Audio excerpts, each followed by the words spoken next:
back with some more Bob Dylan. Now, I've not reacted to and watched a lot of Dylan's live performances. The one that I have seen so far is from, I guess, the Newport Folk Festival, where Dylan went electric.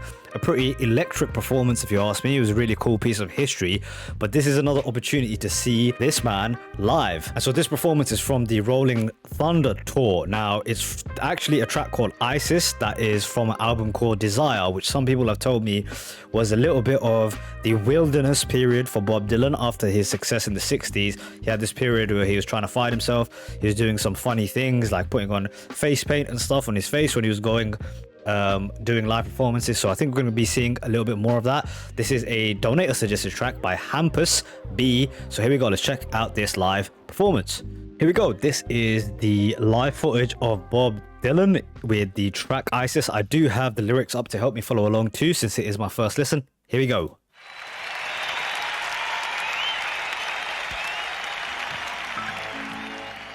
Interesting hat. I like it. This young, beautiful young lady over here is Scarlett. She plays with us too. Can you see her? There's a song about marriage. This is called Isis. Okay, song about marriage.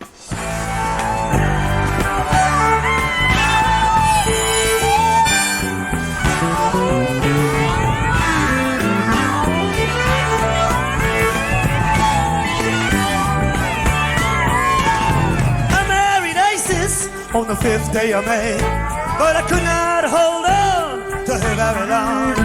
So I cut off my hair and I rode straight away for the well-known country where I could not go wrong. I came to a high place of darkness and light, where the dividing line ran through the center of the town.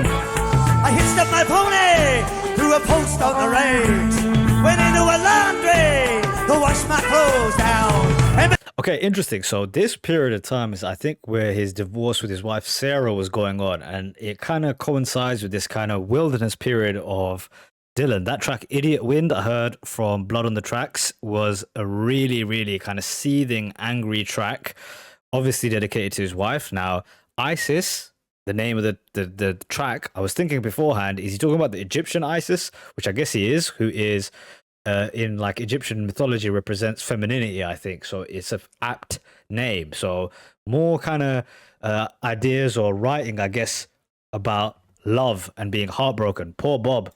Man in the corner approached me for a match. I knew right away he was not ordinary.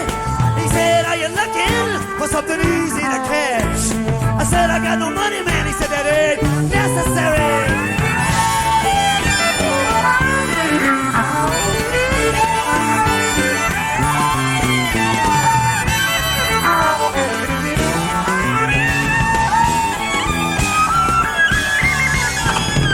Really interesting sound, very different from the eras that I've heard so far. The later era, he had this kind of magical, soothing sound to it almost. I would say very church inspired, especially the later stuff that I was hearing. And then the early stuff is obviously very folky. This is somewhere in between. The instrumentation is certainly very rich. There's a lot going on. Violins are here.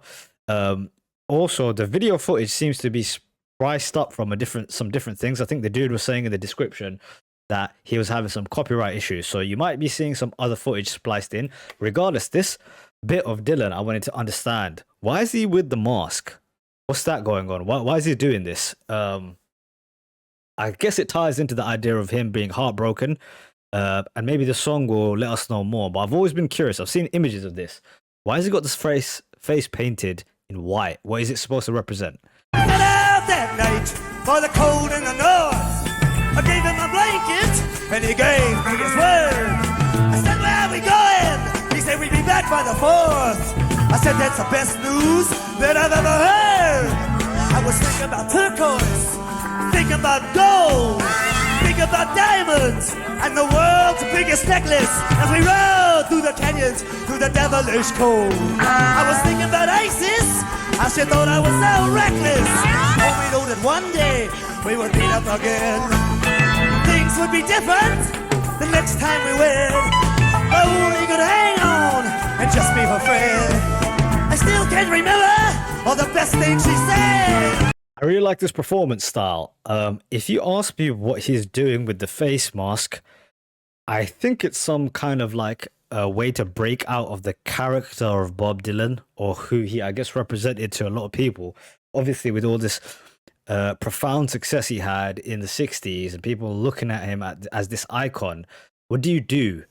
Especially once your heart's been shattered into a million pieces. I guess this is another way to express another part of yourself, maybe a darker part of Dylan. Certainly the songs were very angry in a way that his earlier material maybe wasn't. Think of the track Idiot Wind, it was like seething towards his wife.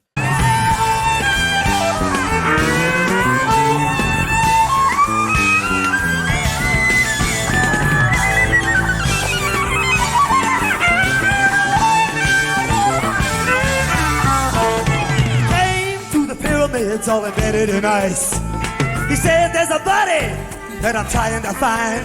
If I carry it out, it'll bring a good price. 'Twas then that I knew what he had on his mind.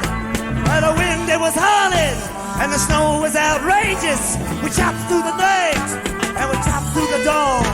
When he died I was hoping that it wasn't contagious, but I made up my mind that I had to get out.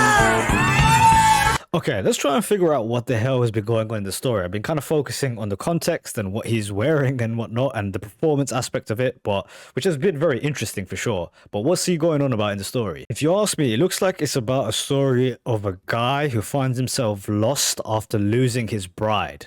Very apt probably to what was going on in his life, but you go back to that first verse where he talks about he married Isis on the 5th day. Very quickly it broke off. So in verse 1, he's done with her. And he starts on this kind of weird journey, I guess, trying to find himself in life again. This was a great line. I came to a high place of darkness and light. Interesting, a crossroads, dividing lines through the center of town. So he chooses one path. And he seems to go on this weird adventure where he finds a man who then takes him on a journey. And they end up at the pyramids. And it reminds me of the book, if anyone's ever read it, called The Alchemist, which is about this boy who sets out on an adventure. He's from Spain, I think. Like the southern part of Spain, and he goes on this wild adventure, and he ends up at the pyramids, and he meets, I think, a coyote. Is that what happens? And he gets robbed at the pyramids. It's a great book, really, really great book by Paulo Coelho. Similar to that, I think this was what's going on here.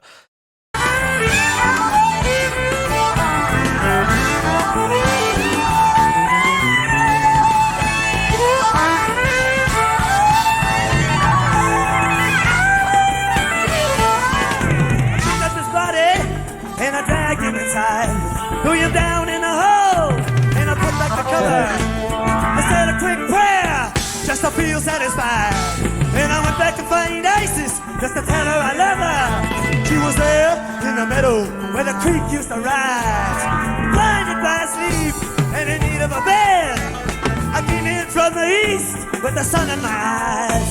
I cursed her one time and I rode on her head. She said, where you been?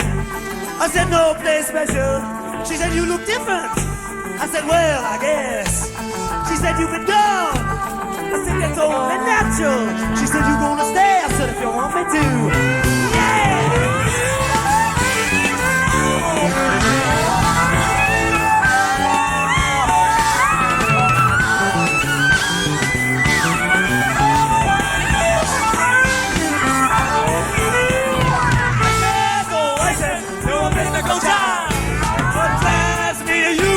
What drives me insane. I still can remember the way that you smile on the 5th day of May in the days of rain.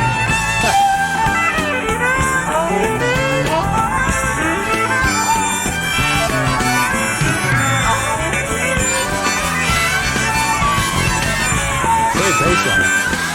Ding, ding, ding, ding.